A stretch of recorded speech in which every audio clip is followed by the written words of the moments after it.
সুপ্রিয় দর্শক, আমন্ত্রণ জানাচ্ছি চ্যানেল জেড আয়োজিত নিয়মিত অনুষ্ঠান জেড ফোকাসে।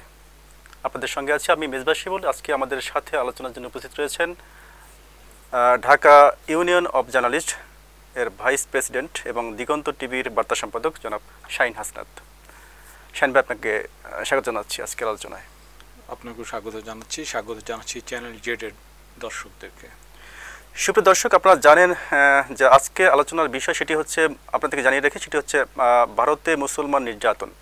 আমরা জানি যে বাংলাদেশের অন্তর্বর্তী সরকার প্রতিষ্ঠা হওয়ার পর থেকে ভারতের কিছু গণমাধ্যম বাংলাদেশের হিন্দুদেরকে পুঁজি করে, তাদেরকে ব্যবহার করে এক ধরনের সংবাদ পরিবেশন করে আসছে। সেটি হচ্ছে বাংলাদেশের সংখ্যালঘু অর্থাৎ হিন্দুরা এখানে শান্তিতে নেই, এই ধরনের একটা বার্তা তারা পরিবেশন করা বা প্রচার করার চেষ্টা করছে।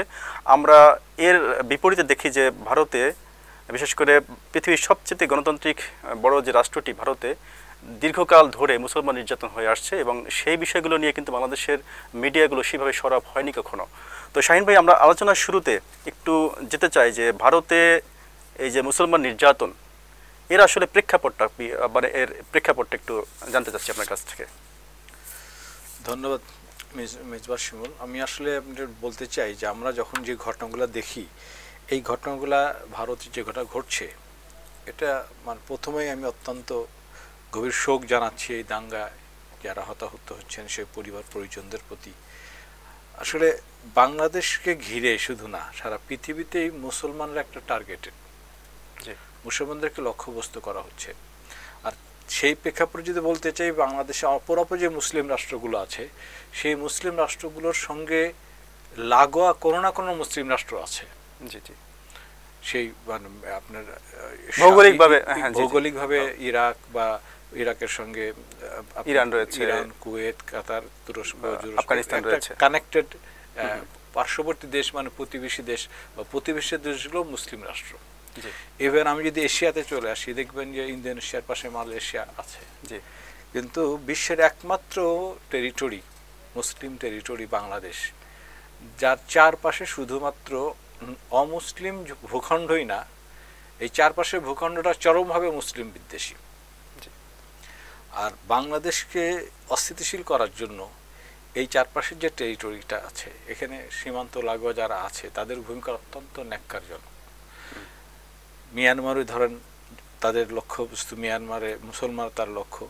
আর পৃথিবীর সবচেয়ে বৃহত্তম গণতান্ত্রিক রাষ্ট্র বলা হলেও ভারতে মুসলিম গণহত্যা, অপরাপর জাতিগোষ্ঠীর প্রতিও তাদের প্রচণ্ড ঘৃণা আছে। কিন্তু সবচেয়ে বড় সংখ্যালঘুগোষ্ঠী যে গোষ্ঠী, সেটা মুসলমান। এই মুসলমানদেরকে গণহত্যা করাটা ভারত তার রাজনীতির কারণে এবং উগ্র হিন্দুত্ববাদের কারণে এটা একটা নিয়মিত রুটিনে পরিণত করেছে। আপনি জানেন যে এই অঞ্চলে কখনো এই ধরনের সাম্প্রদায়িকতা ছিল না। যখন শুরুর দিকে এই আর্যাবর্ত হলো, আর্যাবর্তর সময় এই অঞ্চলটায় পালদেরও শাসন ছিল। হ্যাঁ, আপনার দেবপাল, মহিপাল, ধর্মপাল, এই পাল আমলে যখন শাসন ছিল, তখন এই ধরনের কোনো ধরনের জাতপাতের কোনো ধরনের বিভেদ ছিল না। কিন্তু আর্যাবর্ত যখন হলো, সেনরা যখন আসলো, সেনরা এসে কচু কাটা শুরু করলো বৌদ্ধদেরকে। এই বৌদ্ধরা কিছুটা পালিয়ে চলে গেল আরাকান দিয়ে, ওই আপনার এখন যে কম্বোডিয়া, ফৌজিয়া, এই অঞ্চলটা, ভিয়েতনাম, আরেকটা পালিয়ে গেল চীন দিয়ে। চীনে যেহেতু সংঘর্ষটা, এরা এখানে যারা ছিল এখানকার ভূমিপুত্র। মুসলিম শাসন আমলে এখানে কোনো ধরনের কোনো সাম্প্রদায়িকতা আসে নাই। কিন্তু পরবর্তীতে দেখা গেছে যে যখন ঔপনিবেশিক শাসন এলো, ঔপনিবেশিক শাসনে যখন ব্রিটিশরা এলো, এই মুসলিম সালতানাত এবং এই অঞ্চলটা দখল করার জন্য স্থানীয় উগ্র ব্রাহ্মণ্যবাদী যারা ছিল, তারা হিন্দুদের কোলাবোরেটর হয়ে গেল। ওই সময় থেকে শুরু হলো মুসলমান এবং এই স্থানীয় যত জাতিগোষ্ঠী আছে, মানে হিন্দুত্ববাদের বাইরে, তাদের উপর তার খড়গহস্ত হওয়া শুরু করলো। এবং আর একটা জিনিস আমি আপনাকে বলতে চাই, যদি আপনি জানেন যে এই যে গণহত্যাগুলো হয়, এই গণহত্যাগুলো শুধুই হত্যাকাণ্ড না, এই গণহত্যাগুলো ওদের রাজনৈতিক নকশা নির্ধারণের জন্য একটা পরবর্তী একটা এপিসোড ওরা তৈরি করে। আপনি জানেন যে এই ভারতের এই যে মুসলিম যে দাঙ্গার ইতিহাস, আমি যদি সেই 1964 সালে যে কলকাতার দাঙ্গাটা হলো, হ্যাঁ, ওখানে শত শত লোককে হত্যা করা হয়েছে, মুসলমানদের জমি জিরে দখল করে নেওয়া হয়েছে, উদ্বাস্তু করা হয়েছে। শুধু হত্যা মানে শুধুই মৃত্যু না, মৃত্যু নয়, হত্যা মানে এখানে একটা রাজনৈতিক একটা কৌশল বা একটা গেম প্ল্যান থাকে। আসলে এটা হলো যে ভারত মনে করে যে তাদের হিন্দুত্ববাদ জাগিয়ে রাখার জন্য মুসলিম গণহত্যার জন্য একটা রাজনৈতিক কর্মসূচি হিসেবে তারা মনে করে। এবং যে কোনো রাজনৈতিক নেতৃত্ব যখন উত্থান হয়, বিশেষ করে নির্বাচনের আগে একটা ভীতিকর পরিবেশ তৈরি করার জন্য হলো এই ঘটনাগুলো ঘটে। শুধুমাত্র এখানেই না, ভারতীয় এই সমস্ত যারা ইনফ্লুয়েন্সিয়াল গ্রুপগুলো আছে তারা বাংলাদেশকে অস্থিতিশীল করার জন্য এখনো নানান ধরনের দাঙ্গার কাহিনী তৈরি করে। জি, আমরা সেই প্রসঙ্গে আসতে চাই। আসলে মেইনলি বাংলাদেশের সাম্প্রতিক সময়ে যে হিন্দুত্ববাদীদেরকে পুঁজি করে আমরা দেখছি যে চট্টগ্রামে, ঢাকায় বিশাল সমাবেশ করে তারা অনেকগুলো অভিযোগ করেছে, যে অনেকগুলো অভিযোগের মধ্যে বেশিরভাগই আসলে ভিত্তিহীন ছিল। যেমন তারা বলেছে বাংলাদেশে এবছর দুর্গাপূজায় প্রতিমা ভাঙচুর হয়েছে, বিভিন্ন জায়গায় হামলা হয়েছে। তো এইগুলো কিন্তু মাঠ পর্যায়ে এসে গণমাধ্যমে সেই ধরনের কোনো তথ্য আমরা পাইনি বা দেখিনি। তো এই যে এক ধরনের ব্লেম গেম দেওয়ার চেষ্টা, আপনি বলছিলেন যে বাংলাদেশকে পুঁজি করে বা বাংলাদেশের এই যে বিশেষ করে ওইখানে নির্বাচনের আগে ভোট ব্যাংককে নিতে, হিন্দুদের ভোট ব্যাংককে নিতে একটি পক্ষ এই ধরনের সাম্প্রদায়িক উস্কানি দিয়ে সাম্প্রদায়িক দাঙ্গা সৃষ্টি করে। আপনারা জানেন যে মোদী সরকার, বিশেষ করে বিজেপি সরকার 2014 সালে যখন ক্ষমতায় আসলো, এই 14 সালে আসার পরেই কিন্তু বিশেষ করে ভারতের কয়েকটি রাজ্যে মুসলমানদের নিধনে মানে চরম পর্যায়ে নিধন পৌঁছে গিয়েছিল। এবং সেখানে কয়েকটি কেস যদি আমরা বলি যে উত্তরপ্রদেশের আলিগড় শহরের একজন যুবক ছিলেন ফরিদ নাম, তাকে রাস্তায় পিটিয়ে হত্যা করা হয়েছিল এবং সেখানে বলা হয়েছিল তার অপরাধ ছিল যে চুরি করেছে, এবং এই চুরি করাটা আসলে কি চুরি করেছে সেই ব্যাপারে কোনো তথ্য ছিল না। এবং সেখানকার একজন বিজেপি নেত্রী শকুন্তলা ভারতী তিনি বলেছিলেন আল জাজিরাকে যে মুসলমান কেউ ঘরে ডাকাতি করতে ঢুকলে তাকে কি ফুলের বালা দিয়ে বরণ করব? এটা উত্তরপ্রদেশ, এখানে বুলডোজারই সব কাজ হয়।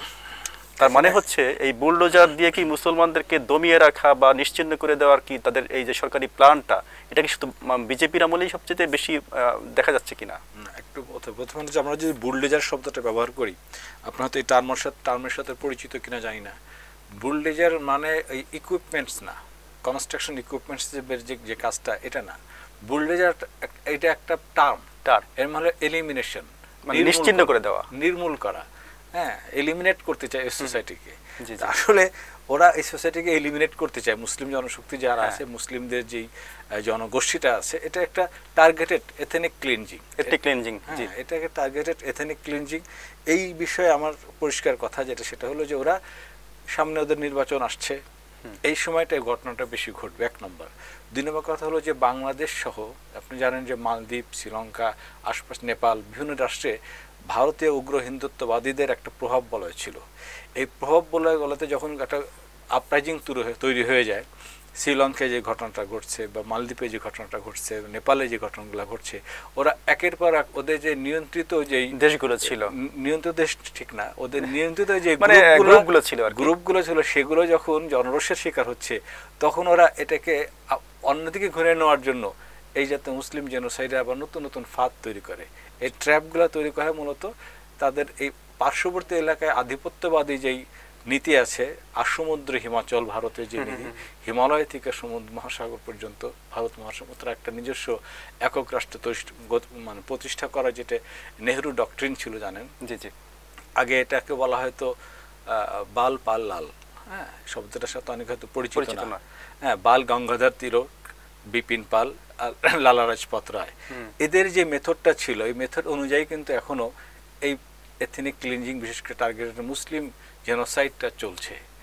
আর একটা জিনিস আমি আপনি বলি, ভারতের এই যে বাংলাদেশের উপর তাদের একটা চাপ তৈরি করতে চায়, এই চাপ তৈরি করার জন্য বাংলাদেশে তাদের একটা সময় আপনি জানেন যে পতিত যে সরকারটা চলে গেল, ফ্যাসিস্ট যে সরকারটা জনগণের মুখে, এই সরকারকে আবার ওর চটকে ঢুকে পড়ার যে কথাগুলো বলা হয়, এই জন্য তারা ওদের এই অঞ্চলে তাদের যে সমস্ত মানে অপারেটার্স কাজ করতো, যাদেরকে উনি কাজ করাতেন, তারা নানান সময় নানান ভূমিকায় নানানভাবে আসে। এখন ধরেন সনাতনদের নামে আসছে এবং ইসকনের নামে আসছে। একটা বিষয় আমি এখানে যেহেতু ইসকন প্রসঙ্গ চলে আসছে, অখণ্ড ভারত, আপনি বলছিলেন যে তাদের যে অখণ্ড নীতি আছে, আসলে অখণ্ড নেহরু ডক্ট্রিন, আমরা দেখলাম যে ভারতের একটা মিডিয়াতে বাংলাদেশের চট্টগ্রামকে নিয়ে তাদের মন করা একটা তথ্য সেখানে প্রচার করেছে এবং ভারতের অংশ করে দেওয়ার যে প্ল্যান, যে অখণ্ড ভারত নীতির এটা কি আসলে তাদের কি প্ল্যানের অংশ, নাকি এই টেলিভিশন চ্যানেলটির একটি আসলে কি মন গড়া তথ্য? আপনি কি মনে করেন? প্রথম কথা জানেন যে বাংলাদেশের সাথে সাগরের সঙ্গে যে সংযোগ, হ্যাঁ, এই সংযোগের মূল জায়গা হলো মানে চট্টগ্রাম বন্দরটা। চট্টগ্রাম বন্দরের সাথেই আমাদের কিন্তু এই পার্বত্য অঞ্চলটা রয়ে গেছে। জি, এই জায়গাটি যে ডেমোগ্রাফি, যে জনমিতি যেটা আছে, ওরা এই জায়গাটাকে ভালনারেবল করতে চায়। এটা শুধুমাত্র ভারতীয় যেই আধিপত্যবাদ বা এই অঞ্চলে যে ওদের ইন্ডিয়ান ডক্ট্রিন, এর বাইরেও ইন্টারন্যাশনাল আরও উইংসের মানে সংযোগ আছে। আপনি জানেন যে বাংলাদেশের এই চট্টগ্রাম এবং তার লাগোয়া যে পার্বত্য অঞ্চল, এর সঙ্গে ধরেন ত্রিপুরা, মিজোরাম, সেভেন সিস্টার যেটা আছে, এদের এই জায়গাগুলোর যে আপনার জনবিন্যাস, সেই জনবিন্যাসে কিন্তু হিন্দুদের সংখ্যা খুব একটা বেশি না। হ্যাঁ, তো এই অহিন্দু যে জনগোষ্ঠী এই অঞ্চলটা ঘিরে অস্থিতিশীল করার লক্ষ্যেই তারা মূলত এই কাজটা করতে চায়। আর এই এলাকাটা পার্বত্য অঞ্চলে প্রচুর আমাদের রিসোর্স রয়েছে, মিনারেলস রয়েছে। বলা হয় যে নাইক্ষ্যংছড়ি থেকে বে অফ বেঙ্গল পর্যন্ত আপনার অফরন্ত তেল ভান্ডার, ওখানে অনেক গ্যাস কূপের রয়েছে। ওই পারে ওরা অনাবিষ্কৃত অনেক কিছু রয়েছে, এখনো অনাবিষ্কৃত না, শনাক্ত করা আছে, আমরা উত্তোলন করছি না হয়তো। আচ্ছা, হ্যাঁ, উত্তোলন করার পর্যায়ে আসলে পর আমরা সেগুলো করব। এই জায়গাকে ভালনারেবল করার লক্ষ্যে মূলত এগুলো করা হচ্ছে। আর একটা জিনিসটা বলি, সেটা হলো যখন এইসব জায়গায় মনোযোগ দিবে কোনো রাষ্ট্র বা সরকার, তাদের এই মনোযোগকে ডাইভার্টেড করার জন্য ওরা বিভিন্ন জায়গায় নানান অস্থিতিশীলতা করবে। এই জিনিসগুলোকে মাথায় রেখে কিন্তু সরকারকে রাষ্ট্রীয় স্থিতিশীলতা এবং আপনার মানে রাষ্ট্রীয় অখণ্ডতার সঙ্গে জনগণের যে সংহতি, সলিডারিটি, এইটাকে আসলে সুরক্ষা করার লক্ষ্যে কৌশল নেওয়া উচিত। আমরা আসলে বাংলাদেশে বসে ভারতের যে সমস্ত মুসলমান নির্যাতনের তথ্য পাই, এসব হিউজ, এগুলো নিয়ে আলোচনা করতে গেলে আসলে অনেক সময়ের প্রয়োজন। আমরা আরেকটা ছোট্ট পয়েন্ট আলোচনা করতে চাই, সেটি হচ্ছে 2002 সাল গুজরাট দাঙ্গার। আপনি জানেন যে সেই সময়কার 5 মাসে গর্ভবতী একজন মহিলাকে, বিলকিস বানুকে গণধর্ষণ করা হয়েছিল এবং তার মাকেও, বৃদ্ধা মাকেও আসলে এই ন্যাক্কারজনক ঘটনা ঘটানো হয়েছিল এবং সে তখন 6 জন মানুষকে হত্যা করা হয়েছিল ওই ঘটনায়। এবং সেটা 2021 সালে এসে 22 সালে এসে ওই যে মামলার 11 জন আসামি ছিল তাদেরকে বিজেপি সরকার খালাস দিয়ে দেয়, ইন্ডেমনিটি দিয়ে দেয়। তো আমরা দেখি যে বাংলাদেশেও কিন্তু এই ধরনের হয়েছে, যে বিগত বিএনপি জামাতের কর্মীদেরকে হত্যার পরে অনেকে রাষ্ট্রপতির ক্ষমা পেয়েছেন এই আমাদের ফ্যাসিস্ট হাসিনা সরকারের আমলে। তো এই যে বিষয়গুলোতে এইখানে মিলটা আসলে কি কারণে মিলে যায়? আমি পরিষ্কার বলতে চাই, সেটা হলো যে কোনো অডাসিটি করার জন্য, অ্যানার্কি করার জন্য কিছু স্কিল জেনোসাইড করার মতো লোক লাগে, যারা দক্ষ এবং হত্যার ব্যাপারে ভাবলেশহীন। তা এই জায়গাগুলো মানুষকে উৎকণ্ঠা, উদ্বেগ, বিচারের আশঙ্কা, ঝুঁকি, এগুলো নিয়ে গণহত্যা করা যায় না। এই জাতীয় একটা জনশক্তিকে বা তরুণদের মধ্যে একটা গোষ্ঠীকে হত্যায় উস্কে দেওয়া এবং তার সুরক্ষা সুনিশ্চয়তা দেওয়ার জন্য মূলত এই ইন্ডেমনিটিগুলা বা বিচারিক প্রক্রিয়া তাদেরকে খালাস করে দেওয়া হয়, যাতে সামনে ওদের যে টার্গেটটা আছে সেইখানে এই অডাসিটি ঘটানোর মতো যে সমস্ত লোকবল দরকার, তাদের যাতে ঘাটতি না, ভয় না পায়, তারা যাতে ঘাটতি না পায়।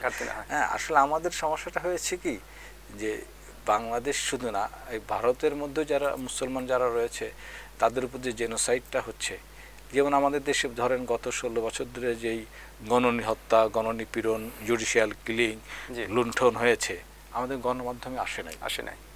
তা এই গণনিপীড়নের ঘটনাগুলো যখন গণসাহিত্যে না আসে, গণমাধ্যমে না আসে, তাহলে জনমত গড়ে ওঠে না, গণপ্রতিরোধ গড়ে ওঠে না।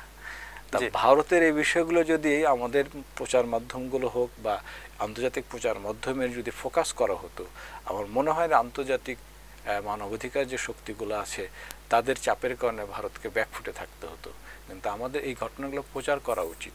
আমরা যদি মুসলিমের পক্ষে না দাঁড়াই, তাদের ঘটনাগুলো যদি আমরা তুলে না ধরি, আমার জানা মতে এখনও বাংলাদেশের গণমাধ্যমগুলোতে, বিশেষ করে আপনার নিউজ ম্যানেজারিয়াল যে চেয়ারগুলা, এখানে যারা আছেন, আমার কাছে আজকেও ঢাকা রিপ্রেজেন্টেটিভে আমার এক কলিগ বলছিল যে আমাদের টেলিভিশনে আমরা যখন কোনো স্ক্রিপ্ট লিখি, এই যে পতিত সরকার, ফ্যাসিস্ট সরকার বা এই যে সনাতন যারা ইস্কনে নমস্কার দিচ্ছে, স্ট্রেট আমাদের স্ক্রিপ্ট থেকে এগুলো ওরা ফেলে দেয়। যে কারণে আমরা বলতে চাইলেও বলতে পারি না। জি, আমরা আসলে অনুষ্ঠানের শেষ পর্যায়ে চলে আসছি। আমরা আরেকটু সংক্ষিপ্ত আকারে আলোচনা করতে চাই। সেটি হচ্ছে, আপনি জানেন যে বর্তমান যে অন্তর্বর্তী সরকার গঠিত হয়েছে, আপনি বলছিলেন যে জনরোষ, গণরায় বা জনভিত্তির উপরে একটা যখন আন্দোলন হলো, সেই আন্দোলনের মাধ্যমে একটা বিপ্লবী সরকার গঠিত হলো এবং বিপ্লবী সরকারকে ফেলে দেওয়ার জন্য আমরা জানি যে রিপাবলিক বাংলা নামে একটি টেলিভিশন চ্যানেল ভারতের, তারা কিন্তু মন গড়া অনেক তথ্য আসলে ছড়াচ্ছে। এই যে মন গড়া তথ্য ছড়ানো, এবং এর পিছনে কি আওয়ামী লীগের, পতিত আওয়ামী লীগের কোনো ইন্ধন আপনি দেখতে পান কিনা? প্রথম কথা আমি আপনাকে বলি, জানেন যে বাংলাদেশের ইতিহাসটা এরকম যে 1975 সালে হোক বা পরবর্তীতে যখনই এদেশে কোনো আপরাইজিংয়ে কোনো ফ্যাসিস্ট সরকারের পতন হয়েছে, তখন তাদের সুরক্ষা দিয়েছে হলো ভারত। এখন এই পতিত সরকার বা ফ্যাসিস্ট এক শীর্ষ পর্যায় থেকে শুরু করে, যেমন ধরেন যে সবাই পালাই গেছে ভারতে বেশিরভাগ। এমনকি পৃথিবীর ইতিহাসে এমন কোনো ঘটনা নাই যে একটা সরকারের সমস্ত মন্ত্রী বা সমস্ত সংসদ সদস্য, এমনকি ইউনিয়ন পরিষদের চেয়ারম্যান পর্যন্ত পালাই যায়। বাইতুল মোকাররমের ক্ষতিপূরণ পালিয়ে গেছে, বাইতুল ক্ষতিও পালিয়ে গেছে, আপনি সঠিক বলেছেন। তা আসলে ওরা ওদের পাপের ভাণ্ড সম্বন্ধে অবহিত, হ্যাঁ, জানে যে এতটা পাপাক্রান্ত, হ্যাঁ, এই জায়গাটায় দেশে থাকলে জনরোষের মুখে তাদের পড়তে হতে পারে। তারা ভারতে আশ্রয় নিয়েছে। ভারত যখন তাদেরকে আশ্রয় দিয়েছে, তখন তাদের সুরক্ষা করার জন্য আপনি যে কথাগুলো বলেন, এগুলো কিন্তু রিপাবলিক বাংলা, এদের কিন্তু তথ্য নাই, সবই প্রোপাগান্ডা। জি, প্রোপাগান্ডাকে প্রতিহত করতে হলে সঠিক তথ্য নিয়ে আসতে হবে আমাদের। কিন্তু এনিহাও আমাদের দেশের যেই মিডিয়া গণমাধ্যমগুলো আছে, সেই সংবাদপত্রে কতটুকু স্পেসে আমরা এই জাতীয় তথ্য তুলে ধরি, বা টেলিভিশন রানডাউনগুলোতে এই জাতীয় প্রোপাগান্ডার জবাব দেওয়া কী হওয়া উচিত, কিংবা আমাদের দেশে সরকারিভাবে যে সমস্ত এই আপনার গণমাধ্যম সংশ্লিষ্ট প্রতিষ্ঠান রয়েছে, এই সমস্ত প্রতিষ্ঠানে যারা দায়িত্ব পালন করছেন, এই প্রোপাগান্ডার জবাব দেওয়া উচিত কিনা, কীভাবে দেওয়া উচিত, কতটা দিলে কার্যকর হওয়া উচিত, আন্তর্জাতিক মিডিয়া কীভাবে এই বিষয়গুলোকে দেখবে, আচরণ। আমি আমার বাস্তব কথা বলে, আমার এলাকা ধরেন, আমার রাজবাড়িতে শহরের মধ্যে দুর্গাপূজার সময় একটা মণ্ডপ থেকে মূর্তি ভাঙা হলো। পরবর্তীতে সিসিটিভি দেখা গেল যে ভেঙেছে সেও সনাতন ধর্মী, কিন্তু কে ভেঙেছে, কেন ভেঙেছে, তাকে কে অ্যাসাইন করেছে, পরবর্তীতে ফলো আপ হয় না।